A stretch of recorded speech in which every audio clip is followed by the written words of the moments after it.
어떤 마약을 했느냐 여부가 이제 가장 1차적으로는 중요하고요.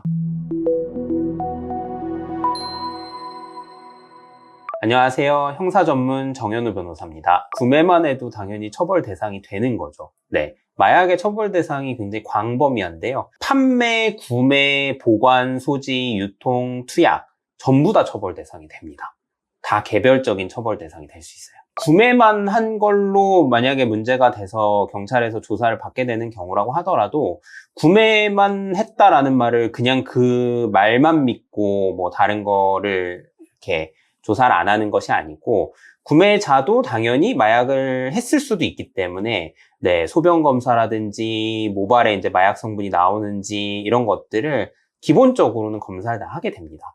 근데 뭐 소변 검사나 혹은 모발 검사에서도 어떤 마약 성분이나 이런 것들이 전혀 나오지 않았다면은 네, 그거는 투약의 정황이 없는 거니까 이제 구매만 처벌하는 걸로 갈 수도 있죠. 처벌 수위는 일단 마약사범 같은 경우는 기본적으로 강력하게 처벌하는 것이 우리나라에서 원칙적으로 적용되고 있어요. 네, 마약사범 특히 이렇게 유통이나 판매와 관련된 마약사범은 거의 구속수사하는 것을 원칙으로 하고요.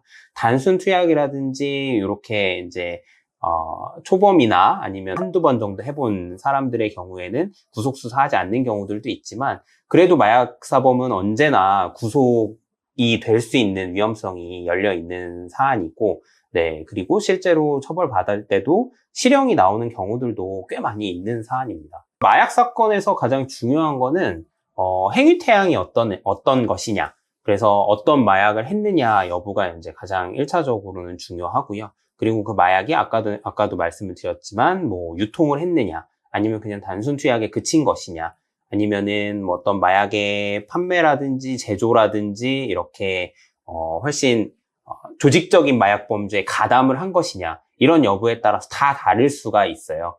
근데 이제 그런 거에 따라서 초기에 이제 대응을 어떻게 하느냐가 달라질 수는 있겠는데, 단순 투약 초범이 아니라면은 대부분은 사전구속영장이 나와서 구속되고 그렇게 해서 수사가 되는 경우들이 훨씬 흔하다고 봐야 될 것 같습니다. 초범이고 단순 투약 한 번 정도에 그친 단순 투약이고 그렇다 그러면은 이제 실형을 피할 가능성들은 조금 있죠. 근데 그것만 이제 단순히 나는 초범이니까 괜찮겠지라고 생각하면은 큰 오산일 수도 있는 게, 나는 그냥 투약만 한 번 했으니까 괜찮겠지라고 본인은 생각하겠지만 실제로 그 투약하기까지에 있었던 여러 가지 일련의 과정들이 있었을 거잖아요. 내가 그 마약을 어딘가에서는 구매를 해왔어야 되고 혹은 누군가로부터 받아왔을 수도 있고, 그리고 그 마약을 이제 구매해서 실제 투약에 이를 때까지 가지고 있었을 것이고 보관하고 있었을 것이고, 네, 혹은 뭐 소지를 하고 있었을 수도 있고, 그런 이제 일련의 과정들이 전부 다 개별적인 범죄가 구성될 수 있거든요.